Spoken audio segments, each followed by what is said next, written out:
Good morning, students. Today, I am going to explain about the limitations of electronic business.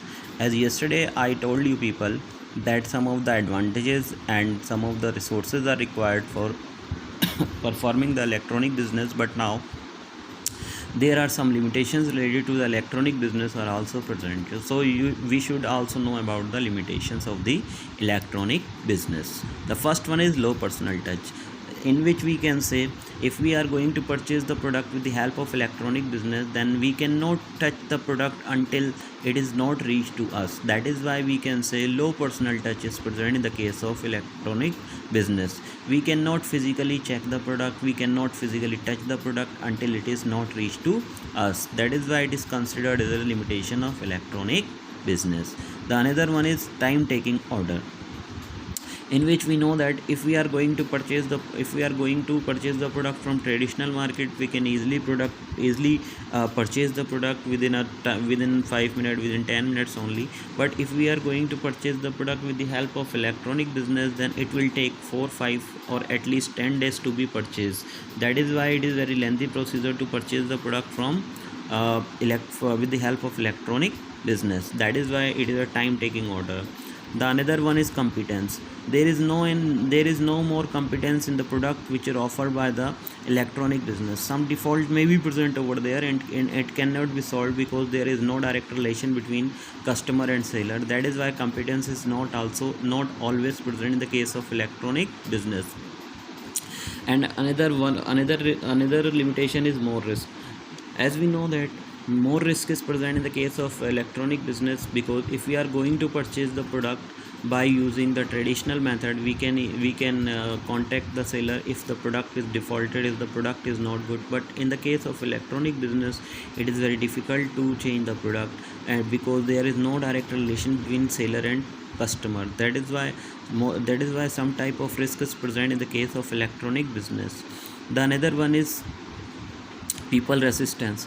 Nowadays, more and more people are resist towards the electronic business, because they are cheated by some of the companies and they don't want to purchase the product with the help of electronic business. But many people are satisfying. That is why some people are resisting, some people are satisfying by the electronic business. So students, these are the some limitations of electronic business. You should go through it from the notes also, you should revise it well. And another thing is online transaction. It is an important part. If we are going to purchase the product with the help of electronic business, then we should know it that how to purchase the product. So the first step is registration. As we know that before purchasing the product, we have to register ourselves, we have to give our personal information to that particular website. Through that, we are going to purchase the product, in which we have to mention our name, our address, our telephone number, our email id, and all other essential information asked by that particular email or website. After that, the second step is placing an order. After registration, the website will be opened and the customer can select the product from that particular website, and they can place the order related to their need. If the product is available, then the customer can place the order to that particular website. The another step is payment mechanism. So after placing an order, the product will be reached to the customer after 4 5 days, and the customer has to make payment, and the payment option is also available over there. After placing the order, the customer has to select the payment mechanism, whether he want to make the payment by cash on delivery, whether he want to make the payment check on delivery, whether he want to net electronic transfer, whether he want to make the payment through the credit or debit card, whether he want to make the payment with the help of digital cash. So these type of methods will be used by the customer. And COD means if the product reach to the customer, then the customer has to make payment in cash.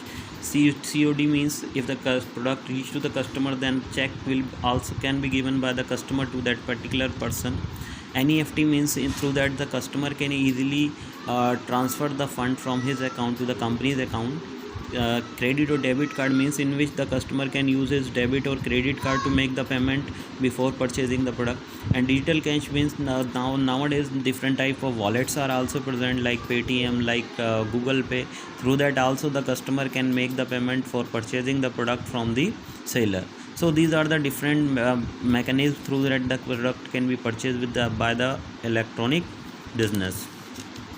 Some security related problems also occurred if a person is going to purchase the product online. The first one is transactional risk. Sometime the payment can be made by the customer, but the product will not reach to the customer. That is why some transactional risks may also present in the case of electronic business, because many of defaulters also prepare the website. They can collect the fund from the customer, but they do not provide the product to the customer. So that type of transactional risk are also take place. And another one is data storage risk. This type of risk are also present before the electronic business, because sometime the hackers can hack the data from the website, and also the virus can corrupt the data of that particular website. So that this type of risk may also arise before the electronic business. That is why we can say electronic business is good in many ways, and sometimes the customer can face lot of problem while purchasing the product from the different website with the help of electronic business. That is why we can say electronic business is providing us comfort, but sometimes some problems may arise before the customer for purchasing the product from the seller with the help of electronic business. So students, these are the two topics which we discussed today. You should watch the video, then only you comes to know about the points, you comes to know about the topics. So revise it from the notes also. Stay home, stay safe. Thank you.